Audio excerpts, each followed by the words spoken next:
Hey, it's Lloyd, and today we are going to be looking at the SKS rifle, or the SKS Carbine, whatever you prefer. This does not belong to me; it belongs to my buddy John. Very, very popular in Canada. I used to sell these for $155. We'd get them by the crate and clean them up, and they'd go out the door. Sometimes people would buy 2 or 3 just so they could fine-tune the parts and get one functioning the way they wanted. They're just absolutely dirt cheap. Since those days they've gone up in price. Now you can get them for about $400, $450. Very, very interesting. Very, very simple. I guess it's got what they call a short stroke gas piston up front and a tilting bolt in the back that allows it to lock up while the bullet fires. And by the time that the round has left the chamber, the pressure has dropped in the system, the bolt unlocks, and it's able to cycle the gun. Designed in 43, 44 by Sergei Simonoff. They made one heck of a pile of these. They obviously envisioned this being the way forward after World War II. Was used pretty extensively in the Korean War, Vietnam War, and it's even seen use today in the various conflicts and civil wars that are taking place in the Middle East. So very, very long history, and probably the reason for that is its wide availability and the fact there's so many made. And essentially it was replaced not that much later by the AK-47, and the rest, as they say, is history. So the first thing that you might notice about this is it's got this this bayonet, which is kind of spring-loaded, and basically you pull the little handle forward here, and the bayonet unsnaps from its storage position, and pretty easy to fix. And then if you want to unfix it, you just pull it forward and it snaps back into place. I don't know how useful the bayonet is in modern context, but if you were a 20-year-old kid in the Korean War and a bunch of guys with these came running at you, it would definitely encourage you to do something different anyway. Because we're in Canada, this one, the integral magazine is fixed. It's got a little plug in it here so that you can only put 5 rounds, and that's just the way things are up here. So yeah, let's bring the camera in and take a look at this a little bit closer. So SKS has got, let me measure to you, about a 20-inch barrel on it, so that's good to know. For non-restricted in Canada, you need at least 18.6, so this is classified as non-restricted. When you buy these, comes with, in most places anyway, it comes with this little fake leather pouch. It's vinyl. Don't know if they had these in World War II, Korean War, a little plastic oil bottle in it. But, you know, stuff like this probably came out of the 60s and 70s. Hard to say. Got the little snap on it here, but like most military contracts, made by the lowest bidder. Also comes with this stripper clip pouch, and it's got the Russian equivalent of a Sam Browne stud on the bottom here. This part's actual leather, but the rest of it is kind of a rubberized canvas with kind of like a pebble finish on it. And it's got some belt loops in the back here, so you can put it on a belt. And inside it holds your stripper clips, and John's got a couple of those in here now. 10-round stripper clips. In Canada, of course, we're limited to 5, so they're of limited utility here. But yeah, you could easily hold 50-60 rounds in this. And yeah, if you're buying one of these surplus, that's some of the stuff that you get with it. Again, I'll mention that that bayonet, which is integral to the carbine itself. There's a cleaning rod in here that just kind of snaps out and goes into the stock a little bit. You got a hooded front sight, which is good, doesn't get knocked around too much. I guess the first thing we'll do is we'll open the bolt here, and we can see inside there's nothing in the magazine and there's nothing in the chamber. Magazine, you can pop it open here, and since we're in Canada, this one's been pinned to 5 rounds. It's got a little metal thing here that seems to be pop riveted in the bottom, but that's just how it is up here.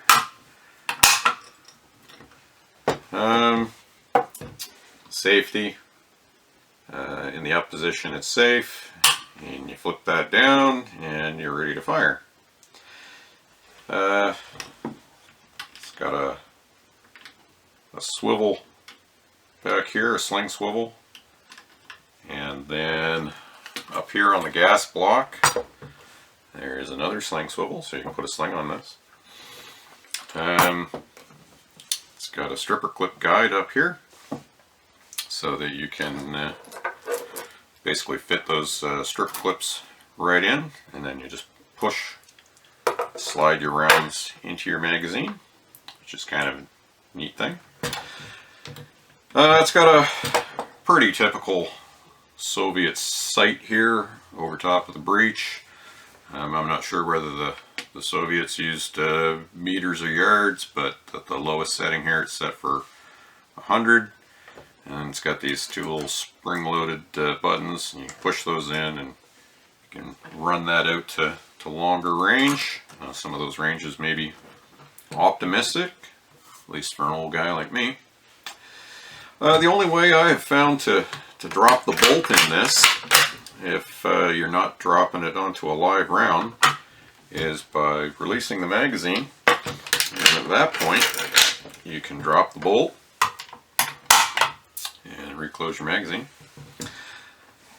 In order to get into to clean the gas tube on this, there's a little lever right here, which is kind of stiff, but if you rotate it up, it releases a catch on your gas tube, and that just comes right off, and you can take your piston out, and yeah, just a pretty basic gas tube locks into the gas block up front here. You can get aftermarket gas blocks that you know, have a section of Picatinny rail on top of them. Gas block tends to wobble around a little bit, so I don't know how good they are, but you can get them.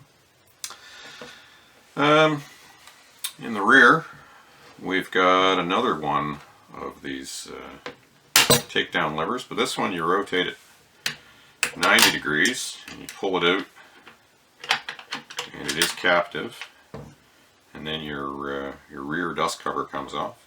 And again, you can get aftermarket dust covers with Picatinny rail on them, but again, they wobble around a little bit, so I don't know what kind of utility they have.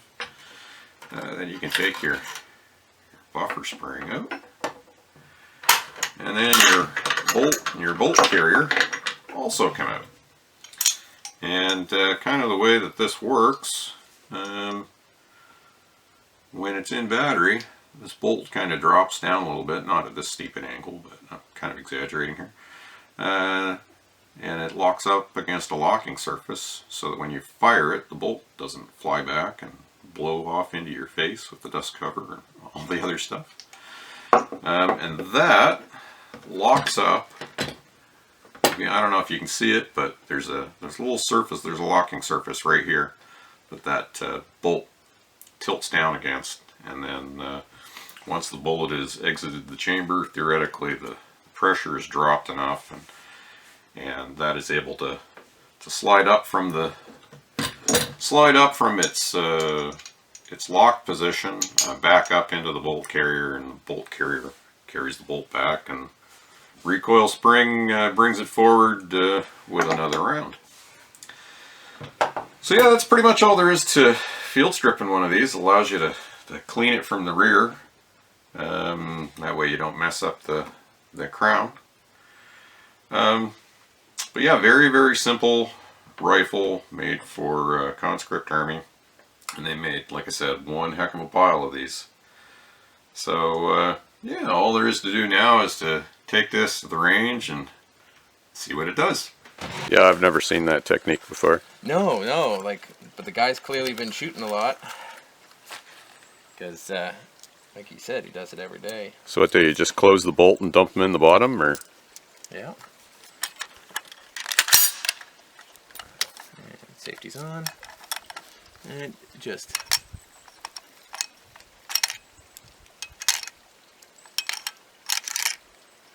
making sure, of course, that they stack up like they normally would. Right. Not in the manual, but it works. It sure does. Low. About 8 inches low. Okay. Again, about 4 inches low. About 4 inches low. About 4 inches high, little to the right. I think you're dead on, like side to side, windage wise. Okay.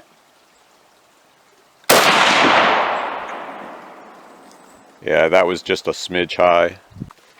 We'll see if it's any good for left-handers. There's bound to be a left-handed Russian farm boy somewhere in the world. Well, the good news is it ejects straight up, so. That looks a bit high. Yeah. I tagged it.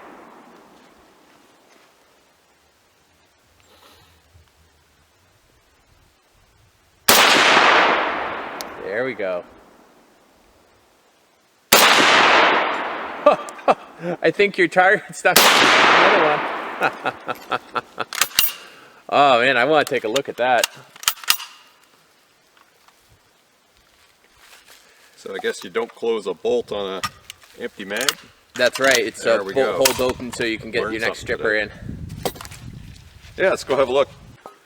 But you can definitely see the difference between 9mm and what's the SKS fire? 7.62 39, yeah. Yeah, so yeah, this piece of steel is not even rated for 9mm and is much thicker than any car door out there. So you definitely don't want to be on the business end of the SKS. No.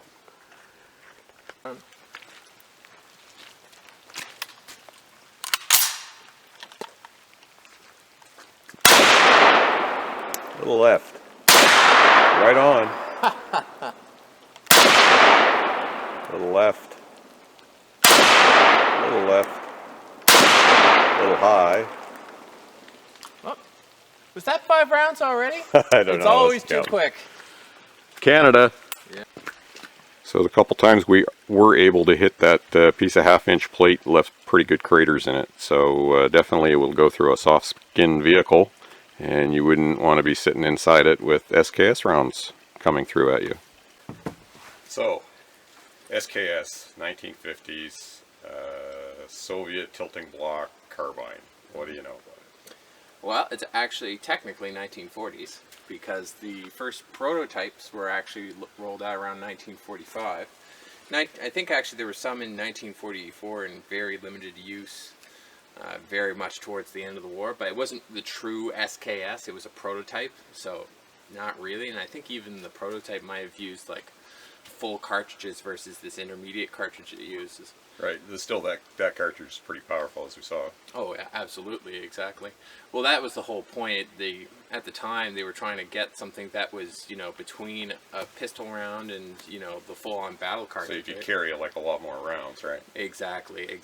And the Germans really figured that out, again, a little late in the war, but, you know, with their Sturmgewehr, they figured that I think they called it the 8mm Kurz, and if you actually look at the 7.62 by 39, it's almost the exact same round, just a little bit different. Like, it's got the same boat tail on it and all that jazz to help with the reliability and ejection and all that. And so you could argue that this is cheaply made, but it's actually quite well made, but it is mass produced. Yep. For conscript farm boys to just like throw lots and lots and lots of them out into the field. So, you know, we're a couple of farm boys, and we didn't have the best luck accuracy-wise with it. But at the same time, you know, if there was more than 2 of us, if there was 2,000 of us, and we're all putting lead downrange, that'd be pretty effective. So, you know, as a military rifle, you know, it's not an AR, it's not even an M1 Garand, but you know, scale of 1 to 10, what do you? Oh, geez. Well, you know, again, for the ease of actually keeping it clean and the reliability, right? Like, I'd say it's probably more reliable than an AR. It's good carrying through the woods rifle, but it's not a Swiss watch. No, it's definitely not a Swiss watch. You know, I'd probably give that like an 8 out of 10, but I'm a little biased, right? Yeah. Like, because I only feed that thing shit. Let me be honest with you, because all the rounds we fired today, even those were all corrosive surplus. Yeah, exactly. But you know what? For what it is, it's actually ingeniously simple. It's you know, a gas piston based. It's actually dual piston because there's the main piston and there's the secondary piston that actually, you know, pushes the. Yeah, I'm sure there's some fancy name for that, but I don't know what it is. No, I don't know. I'd give it about a 5 or 6 because I wasn't having a whole lot of luck with it. But then, you know, I'm 15 years older than you and I got old eyes. That's true. I much prefer the Swiss watch type guns. But now, having said that, the best gun is the one that you got. Exactly. So, you know, if this is like I all said, I had, I might biased. have to get a little bit closer to hit stuff with it. But still, it's better than having nothing. Very popular in Canada right now. When I was selling these, they were $155. They're up to about $400, $450 now. So the old adage that you know, a surplus rifle is never going to be any cheaper than it is right now is true. So why did you buy this? More as like a fun gun, or mostly as a fun gun? It was actually my first gun that I ever bought as soon as I got my license, and you know, at the time it was $200. It fired a full power cartridge, right? Like, well, again, more or less. Exactly. You know, if I ever wanted to go deer hunting with it, I could go deer hunting with it, and again, it's lots of fun. As long as the deer weren't shooting back, you'd be fine. Yeah, exactly. And as long as I was standing right in front of them as well. But so why do you think it's so popular in Canada? Is it the price? Price point, the simplicity, right? Like, you know, and the fact that it looks like a quasi-hunting rifle, right? Like, there is no detachable magazine, which, you know, it's a product of its era, right? Yeah. Like, and there are guys out there that are tuning this up and doing incredible things with it. This is just the stock, you know, surplus model. And you know what? This isn't even a good surplus model because this one here is actually a reman. If you look at it, it's a... The serial numbers don't match. Well, it's not just that. It actually has the R stamped into it at the very end. Right. So you know that it's a reman. And again, like, I can see the bolts different, just as you said. Yeah. Now, they did re-serialize everything on there to match. But again, it's... There's a dozen other serial numbers on there. But still, it goes bang, it puts lead down range, it's reasonably powerful, as we saw against my steel targets rated for pistol caliber. Yeah. And you would not want to be on the other end of a two-way firing range with somebody pointing that at you. Even if, you know, they're hitting all around you, you'd want to be in cover. Well, exactly. So, when you have a dozen other guys that were doing the same thing, right? Exactly, yeah. Which was the intent. So, yeah. So, anyway, my rating, 6 out of 10. John gives it an 8 out of 10. SKS, very popular in Canada. And that's all we got to say about that. Yep. So we took the SKS to the range. John had a little bit more luck with it than I do. He's got younger eyes, clearly. But still, very, very capable cartridge. It was punching holes through my my homemade steel. And the best gun is the one you own, like I said. He gave it an 8 out of 10. I gave it a 6 out of 10. There are things I like about it. The fact that the bolt handle is on the right hand side works quite well with me as a lefty. The placement of the safety I had some difficulty with as a left-hander. Probably won't affect most people. Fairly light rifle, light recoiling, not so bad. So those are the things I like and dislike about it. I had some difficulty with the accuracy, must admit. That might have been me, might have been the ammo. A lot of factors there. But yeah, overall, 6 out of 10. Very, very popular rifle in Canada, probably due to the price and the availability. I mean, you can get them dirt cheap. And the ammo that it fires, you can buy it in these great big bricks. I think when I was selling them, one of these was on sale, $99 or $125. Because it's 2020, the price of ammo and everything is through the roof. So you're probably looking at $400 or $500 for for one of these now. I don't know. You'd have to look it up on the interweb. But yeah, still a very, very, very popular rifle in Canada, owing to the fact that it's inexpensive and non-restricted. So yeah, that's about all I have to say about that. If you liked the video, feel free to hit the like button, and if you like the channel, feel free to subscribe. I'm not a firearms channel. I do all kinds of stuff, but you know, if you like the stuff, feel free to subscribe. Comment down in the comment section. Apparently that helps the YouTube people recommend you, you know, again, if they're feeling charitable. So yeah, like it, share it. Sharing it apparently is pretty important too. And as always, if you don't like the video, share it with your enemies, and I will punish them for free. Have a good day.